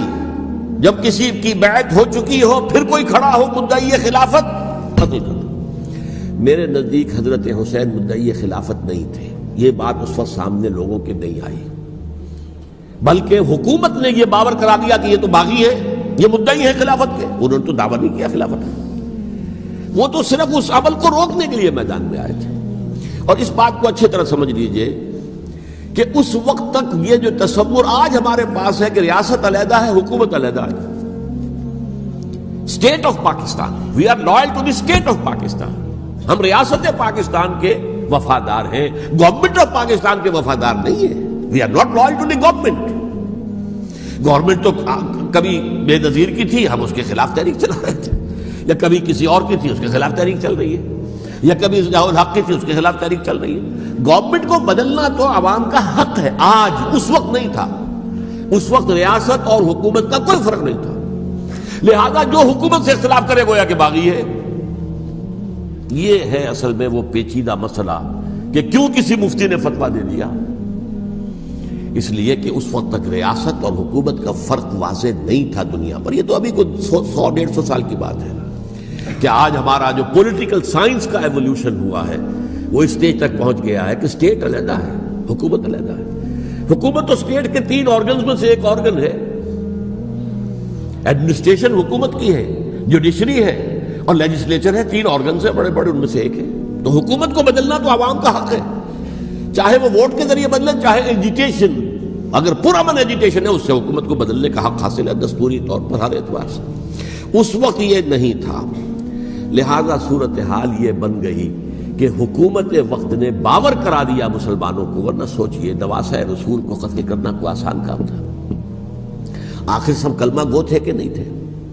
کلمہ گو تو تھے نا، اور حضور سے عقیدت اور محبت میں کمی. لیکن یہ کہ فتویٰ اگر ایک بہت بڑے مفتی کا، جو کہ حضرت علامہ ڈاکٹر قلب صادق صاحب نے فرمایا، مجھے اس مفتی کا نام بھی معلوم نہیں، کہ ایک مفتی ہی کا فتویٰ تھا وہ، جس کے بنا پر اب ان لوگوں نے حضرت حسین کو قتل کیا. اور یہی وجہ ہے کہ انہوں نے پھر خیموں کو بھی آگ لگا دی. وائی؟ حالانکہ دیکھیے اگر دشمنی کا انتقام ہوتا تو حضرت علی بن حسین جو بیمار تھے، جو بعد میں زین العابدین رحمت اللہ علیہ کے نام سے پھر یہ اہل تشیع کے 4تھے امام معصوم ہیں، حضرت علی، حضرت حسن، حضرت حسین، اور پھر حضرت علی بن حسین زین العابدین رحمۃ اللہ علیہ، کیا ان کو بھی قتل کرتے تھے؟ حضرت حسین کی نسل ہی ختم ہو جاتی، لیکن نہیں کیا۔ آگ کیوں لگائی؟ آگ اس لیے لگائی کہ وہ جو ڈاکومنٹری پروف ہے ہماری غداری کا یزید کے خلاف حضرت حسین کو جو ہم نے دعوت دی، وہ جو ڈاکومنٹری پروف خطوط کی شکل میں موجود ہے وہ ختم ہو جائے، ڈسٹرائے ہو جائے۔ اس کے لیے انہوں نے خیموں میں آگ لگائی۔ بہرحال یہ ہے تاریخی پس منظر، یہ اسی سبائی فتنے کا تسلسل ہے جس نے سب سے پہلے حضرت عثمان کی جان لی رضی اللہ تعالیٰ عنہ۔ 5 سال تک مسلمانوں میں خانہ جنگی رکھی، حضرت علی کو پھر شہید کیا، اور اس کے بعد جو ہے 20 سال حضرت امیر معاویہ کے تو سر نہیں اٹھا سکے، لیکن پھر جب ایک چینج اوور ہو رہا تھا تو اس وقت انہوں نے موقع غنیمت سمجھا کہ اب کھڑے ہو جاؤ اور اب دوبارہ ایک فتنہ جو ہے اس کو امت کے اندر پیدا کر دو۔ اچھا، اس معاملے میں ایک بات جو میں نے وہاں کہی کہ ہمارے ہاں شاعرانہ جو مبالغہ آمیزی ہے، یہ میری گفتگو کا حصہ انہوں نے حذف کر دیا ہے، اور میں نے ایک سنی شاعر بہت بڑے عالم جن کے حوالے سے آج بھی میری تقریر ہوگی خالق جناح ہال میں، مولانا محمد علی جوہر کے ایک شعر کے حوالے سے کہا کہ قتل حسین اصل میں مرگ یزید ہے، اسلام زندہ ہوتا ہے ہر کربلا کے بعد۔ میں نے کہا بالکل محمل شعر ہے، اسلام مرا ہی نہیں تھا، زندہ ہونے کا کیا سوال؟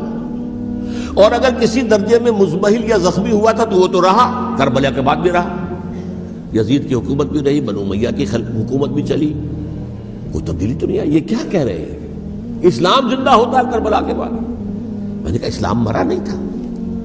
جیسے میں نے یہ کہا کہ ملوکیت جو ہے وہ اب شروع نہیں ہوئی، ملوکیت تو 20 برس پہلے شروع ہو چکی تھی حضرت امیر معاویہ کے، لیکن ظاہر بات ہے کہ حضرت حسن نے، حضرت حسین نے اس کو قبول کیا، اور حضرت حسین نے تو پھر 10 سال تک ولی عہدی جو تھی چاہے بیعت نہیں کی، لیکن اس کے خلاف میدان میں آ کر چیلنج تو نہیں کیا۔ اس اعتبار سے یہ معاملہ جو ہے اسلام زندہ ہوتا ہے کربلا کے بعد، یہ بے تکی بات ہے۔ ہاں، حضرت شاہ اسماعیل شہید رحمۃ اللہ علیہ کی اگر میں تشبیہ کو، تمثیل کو سامنے رکھوں تو اسلام کی عمارت 6 منزلہ ہے، 6ٹی منزل ٹاپ کی وہ گر گئی، 5 منزلیں انٹیکٹ تھیں، اسلام مرا نہیں تھا۔ عدالت میں شریعت کے مطابق فیصلے ہو رہے تھے، قاضی تھے، مفتی تھے، شریعت نافذ تھی، اسلام کہاں مرا تھا؟ جبکہ خود کہہ رہے ہیں علامہ قلب صادق کے ایک مفتی کے فتوے سے ہی حضرت حسین کو قتل کیا گیا۔ اب وہ مفتی کی رائے، اس کی بدنیتی ہو، جو بھی ہو، وہ جانے، اللہ جانے، لیکن عام مسلمان کیا کرے؟ اس پہلو سے اسلام مرا نہیں تھا۔ ہاں، ایک منزل گر گئی تھی، وہ گری رہی، 1000 برس تک گری رہی، یہاں تک کہ آ کر مغربی امپیریلزم نے اس کے گرایا، ملوکیت کا معاملہ ختم کیا، اور وہ جبرین ملوکیت دوسری آ گئی، ورنہ وہی بادشاہی چلی ہے۔ بلکہ دور بنو امیہ میں وہ بادشاہی پوری طرح اس نے بالوں پر نہیں نکالے تھے، اصل باروں پل تو اس نے نکالے ہیں دور بنو عباس میں آ کر، اور پھر سلاطین جو ہے ترک، جو ترک خلفاء ہے، ان کا بھی بادشاہت تھی، اور کیا تھا، وہ خلافت تو نہیں تھی۔ تو یہ تو اسلام میں جو بھی نقص واقع ہو گیا تھا، کبھی واقع ہو گئی تھی، وہ جو کی تو برقرار رہی، اس کو بھی تسلیم کیا۔ میں اللہ کا شکر ادا کر کے کہتا ہوں کہ دونوں حضرات، دونوں شیعہ دانشور اور بڑی اعلیٰ سطح کے جو شیعہ عالم تھے، انہوں نے اس بات کو تسلیم کیا اور میری اس بات کو چیلنج نہیں کیا۔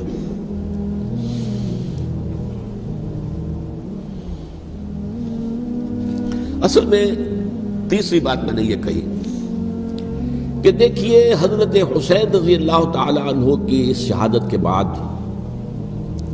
اس کے بعد واقعہ حرہ بھی ہوا، جو واقع کربلا سے بھی بعض اعتبارات سے زیادہ بھیانک اور زیادہ گھناؤنا واقعہ بنو امیہ کی تاریخ ہے، جس کو لوگ جانتے ہی نہیں۔ مدینہ کے کچھ لوگوں نے بغاوت کی اور انہوں نے اس کے خلاف فوج بھیجی، اور فوج کو جب مدینہ فتح کر لیا، 3 دن کے لیے حلال کر دیا، جو چاہو کرو، یہاں جسے چاہو مارو، جسے چاہو لوٹو، جس کا گھر چاہو برباد کرو، جس عورت کو چاہو ریپ کرو، اور یہ مدینہ النبی کے اندر ہوا۔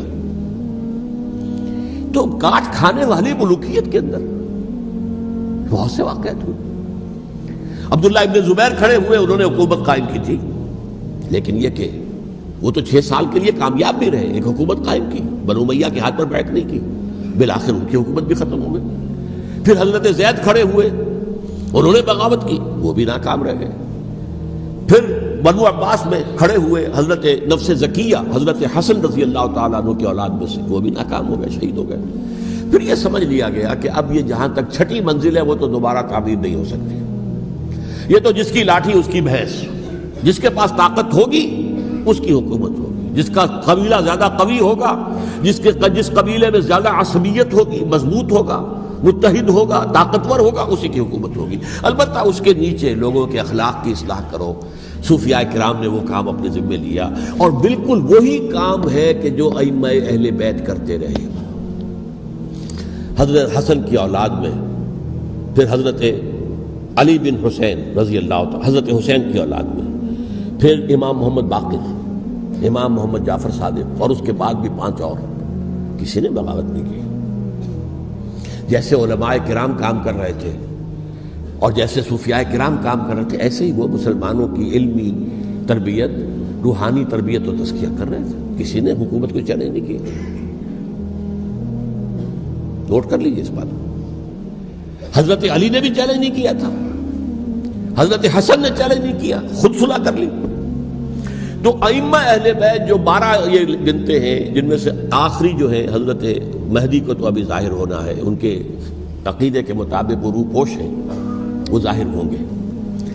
لیکن 11 حضرات کے بارے میں یہ کہ حضرت حسین کے سوا کسی نے بھی چیلنج نہیں کیا وقت کے نظام میں، اور حضرت حسین نے بھی اس مغالطے پر کیا کہ کوفی ساتھ دیں گے، اور یہ موقع ہے کہ یہ جو چھٹی منزل اسلام کی گر گئی ہے اسے دوبارہ تعمیر کر دیا جائے۔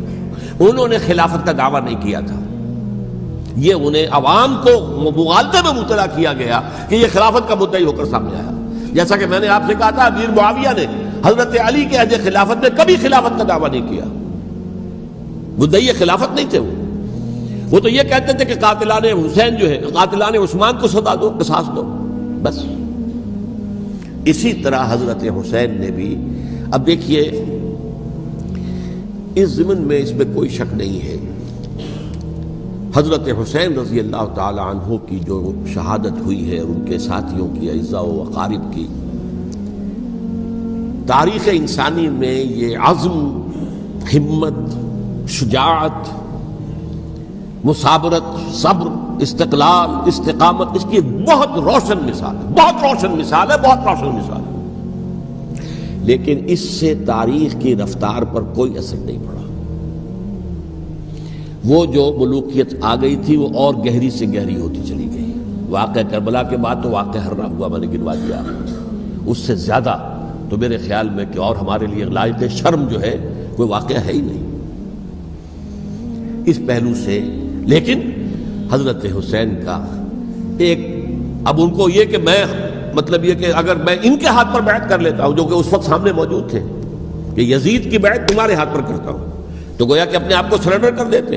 وہی خطرہ جو امیر معاویہ کو تھا کہ مجھے وہ تو پہنچنے بھی نہیں دیں گے علی تک رضی اللہ تعالیٰ عنہ، اور مجھے پہلے ہی شہید کر دیں گے، یہی خطرہ حسین کو تھا رضی اللہ تعالیٰ عنہ کہ مجھے یزید تک پہنچنے نہیں دیں گے، پہلے ہی قتل کر دیں گے۔ اور ویسے بھی یہ ایک شرافت، مروت اور حمیت اور غیرت اور عزت نفس کا تقاضا بھی تھا کہ بھائی معاملہ ہے یزید کا، میرا مجھے وہاں جانے دو، اللہ اللہ خرچہ، یو کین اسکورٹ می، میرے دائیں بائیں چلو تاکہ میں کہیں اور بھاگ نہ جاؤں تمہارے خیال میں، مجھے وہاں پہنچا دو، میں وہاں پہ جا کے اس سے معاملہ کر لوں۔ لیکن انہوں نے قتل کیا، اصل قاتلان کوفی، وہی سبائی۔ البتہ یہ ہے کہ اس واقعے کی جو یادگار ہے اس میں کوئی شک نہیں ہے کہ اس نے مسلمانوں میں سے ایک گروہ کے دل میں قربانی اور شہادت کا جذبہ بہت پیدا کیا، اس میں کوئی شک نہیں۔ اور جس طریقے سے کہ عاشورہ محرم میں یاد منائی جاتی ہے، جس طریقے سے اس نے اہل تشیع کے اندر قربانی کا جذبہ بے انتہا پیدا کر دیا، اگرچہ وہ جذبہ بروئے کار نہیں آتا، اس لیے کہ ان کے ہاں یہ عقیدہ ہے، یہ طے ہے کہ جب تک حضرت مہدی ظاہر نہیں ہوں گے ہم کسی کے خلاف بغاوت نہیں کریں گے۔ یہ پوری تاریخ میں ان کا معاملہ رہا، تمام جو ہے ائمہ اہل بیت کا معاملہ رہا، جب تک مہدی نہیں آتے keep sitting and keep waiting, wait and see, that's all. یہ تو خمینی صاحب نے کیا ہے، آیت اللہ خمینی صاحب نے، کہ انہوں نے یہ ایران کے شیعوں کو باور کرایا کہ بھائی جب آئیں گے حضرت مہدی آ جائیں گے، لیکن ہم اب ہاتھ پر ہاتھ رکھ کر بیٹھے رہیں، باطل کو چیلنج بھی نہ کریں، ہمیں کچھ تو کرنا چاہیے، وہ ہاتھ پاؤں ہلانے چاہیے، اور کچھ نہیں تو مہدی کا راستہ جو ہے صاف کرنا چاہیے، تمہید کرنی چاہیے، ان کے راستہ ہموار کیا جائے۔ تو یہ ان کی بڑی عظمت ہے آیت اللہ خمینی صاحب کی کہ اہل تشیع ایران کے جو ہے ان سے انہوں نے یہ بات منوا لی کہ ہم بالکل انرٹ نہیں بیٹھے رہیں گے، بلکہ اب انہیں نائب امام قرار دے کر اور ولایت فقیہ کے فلسفے کے حوالے سے، یہ دو چیزیں ان کی جو ہیں بنیادی فلسفے کی ہیں، وہ اس وقت میرا موضوع نہیں ہے، انہوں نے عوام کو ایسا کھڑا کیا ہے کہ 20,000 سے لے کر 30,000 کے درمیان انسانوں نے جانیں دے دی، عورتوں کے جلوس نکلے، شیرخوار بچہ گود میں ہے عورت کے، اور گولی کھا رہی ہے اور مر رہی ہے، گر رہی ہے۔ اب سوچئے زندگی کتنی عزیز ہوتی ہے، اور شیرخوار بچے کے لیے ماں کی جو زندگی ہے، اس ماں کو اپنی زندگی کتنی عزیز تر ہوگی کہ اپنے لیے نہیں تو اس بچے کے لیے مجھے جینا ہے، لیکن نہیں، گولیاں کھائیں اور گری۔ یہ جذبہ انہی میں ہے۔ واقعہ یہ ہے کہ اہل سنت کے اندر یہ جذبہ نہ ہونے کے برابر ہے، یہ میں واشگاف الفاظ میں کہہ رہا ہوں۔ پورے عالم اسلام میں صرف شیعہ ایران ایسا نکلا ہے کہ جس نے بادشاہت کا خاتمہ کیا، باقی سعودی عرب میں بادشاہت بیٹھی ہوئی ہے، ڈٹ کر بیٹھی ہوئی، اربوں ڈالر کا ایک ایک محل بنتا ہے ان بادشاہوں کا، اور سنی سن ہے، سن، کوئی حرکت نہیں۔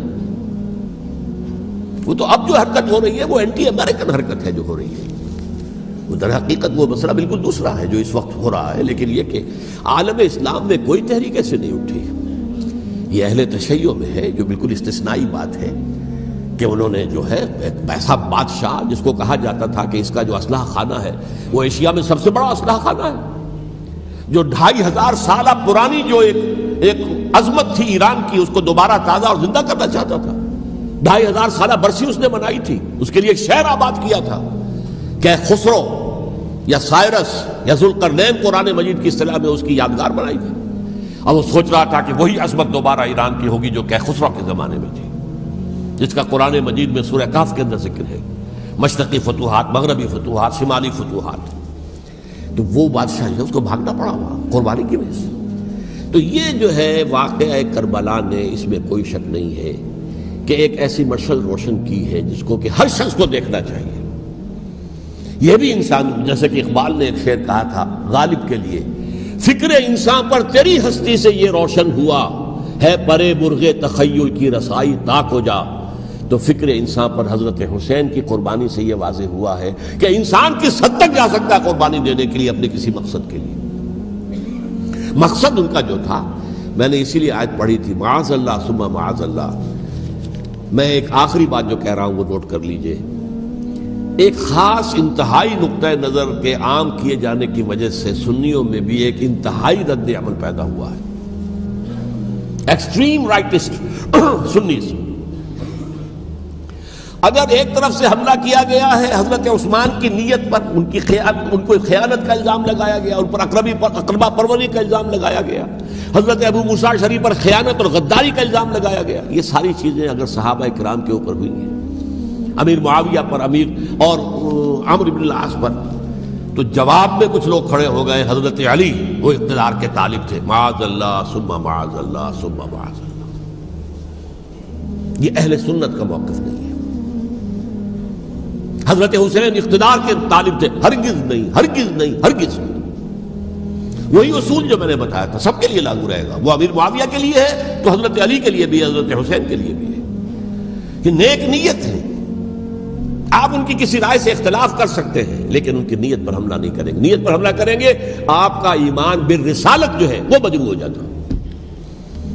یہ رسول کے ساتھ بھی، رسول نے ان کا تزکیہ کیا، یتلو علیہم آیاتہ ویزکیہم، اس کا سارا عمل محمد کا کیا ہوا ہے صلی اللہ علیہ وسلم۔ تو صحابی کے معاملے میں یہ ہمارے ہاں ان کو اہل سنت جو ہیں جو معتدل مزاج کے، اور اکثریت ان کی، یہ تو چند لوگ ہیں، ذرا قلم چلا لیتے ہیں تو ان کی بہت سی کچھ چھوٹی چھوٹی کتابیں بھی شائع ہو گئی ہیں بہت، لیکن انہیں اہل سنت نے قرار دیا ناسبی یا خارجی۔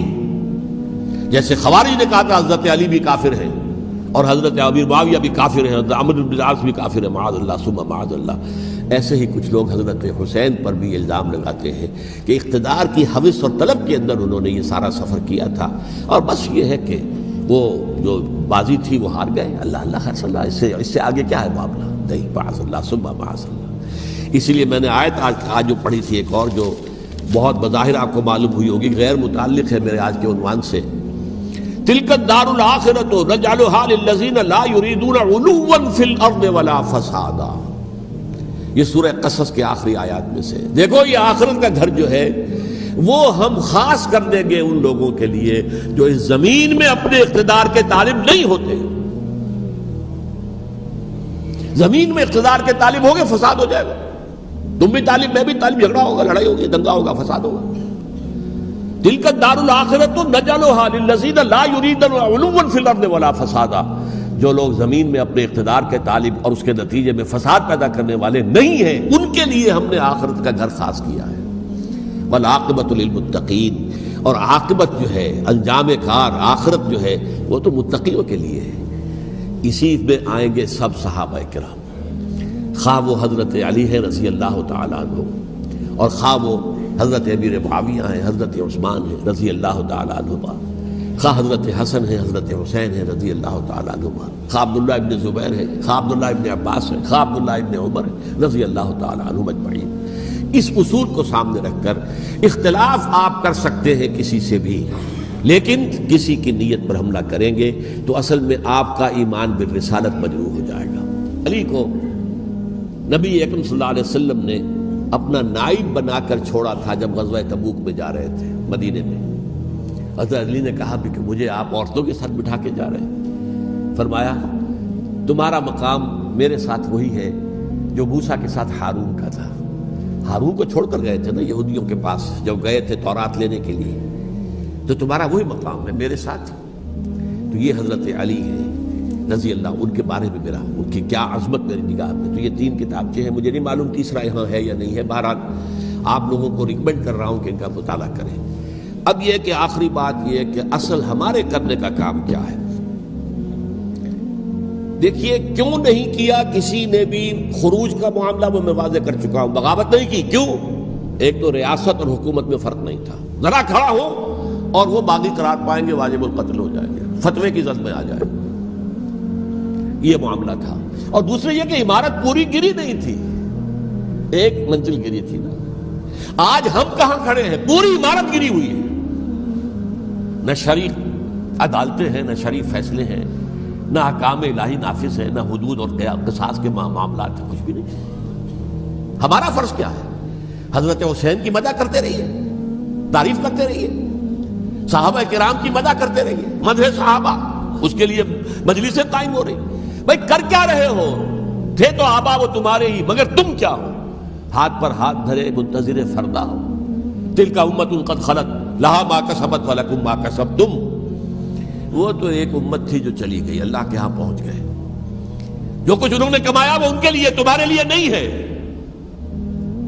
تمہارے لیے وہ ہوگا جو تم کماؤ گے۔ ہمارے لیے راستہ اب یہی ہے کہ خلافت راشدہ کے مکمل نظام کو اثر نو قائم کرنے کے لیے منہج انقلاب نبوی کو اختیار کریں۔ میری کتاب اس پر، کیسٹس اس پر، آڈیو کیسٹس، ویڈیو کیسٹس، سی ڈیز، نہ معلوم ڈی وی ڈی، سب کچھ موجود ہے۔ سیرت النبی پر تو میں عرض کر چکا ہوں، فلسفہ سیرت النبی سمجھنا ہے تو میری کتاب پڑھیے، ورنہ سیرت النبی آپ پڑھ لیں گے، واقعات معلوم ہو جائیں گے، فلسفہ سیرت سامنے نہیں آئے، اس کا آپ مطالعہ کریں گے میری کتاب سے۔ اور دوسرے یہ کہ یہ خلافت قائم کرنے کے لیے جو جد و جہد ہم کر رہے ہیں، تحریک خلافت پاکستان جس کا میں داعی ہوں ادنا سا، وہ تنظیم نہیں ہے، میں اس کا امیر نہیں، وہ ایک تحریک ہے۔ جیسے تحریک پاکستان کہلاتی تھی جس کی تنظیم تھی مسلم لیگ، پارٹی کا نام مسلم لیگ تھا، لیکن تحریک پاکستان۔ اس طرح تحریک خلافت پاکستان وہ ہم نے چلائی ہے تنظیم اسلامی کے تحت۔ یہ خلافت جب پہلی چلی تھی آج سے 84 سال قبل، نومبر 1921 میں خالد دینا ہال میں وہ مقدمہ چلا تھا، جس کے نتیجے میں بڑے بڑے جو لیڈر تھے ہمارے، مولانا محمد علی جوہر اور مولانا حسین مدنی اور مولانا ابوالکلام آزاد، ان سب کو 2 سال کی قید کی سزا سنائی گئی تھی۔ بغاوت، مقدمہ بغاوت، یہ خالق کی نہ ہو۔ اسی میں سن 91 یا 92 میں میں نے 3 دن تقریریں کی تھیں، جن میں آج سے پھر میں 3 تقریریں کرنے والا ہوں، ایک آج شام کو، ایک کل شام کو رات 9 بجے، آج بھی کل بھی، ایک پرسوں اتوار کی صبح کو 10 بجے ہے کیا 11 بجے۔ تو ان میں آپ حضرات شرکت فرمائیں تاکہ اصل جو ہمارے کرنے کا کام ہے، تاریخ کو بھی سمجھنا چاہیے، تاریخ کے عوامل کیا ہیں، کیا پس پردہ عوامل کار فرما تھے، کیا کسی شے کی اصل حقیقت ہے، وہ سمجھنا چاہیے۔ لیکن یہ ہے کہ اس اعتبار سے میں نے جب یہ لفظ استعمال کیا تھا اس مذاکرے میں، لپ سروس، کہ یہ ہم صرف لپ سروس کرتے رہے، مدح کے بیان کرتے رہے، منقبت بیان کرتے رہے، حضور کی نعتیں کہتے رہے، اس سے تو بات نہیں بنے گی جب تک کہ وہ فرض منصبی شہادت علی الناس کا جو ہمارے ذمے ہے بحیثیت امت محمد صلی اللہ علیہ وسلم، اس کو ادا نہ کرے۔ مجھے خوشی ہے کہ اس کی بھی تائید دونوں حضرات نے کی، ہاں یہ لپ سروس کا معاملہ ہے۔ اللہ تعالی حضرت حسین کے نقش قدم پر چلتے ہوئے، بلکہ اصل میں تو ہمارے لیے اسوہ رسول ہے محمد صلی اللہ علیہ وسلم کا، اس پر چلتے ہوئے ہم پاکستان میں اسلام کا نظام خلافت قائم کرنے کی جدوجہد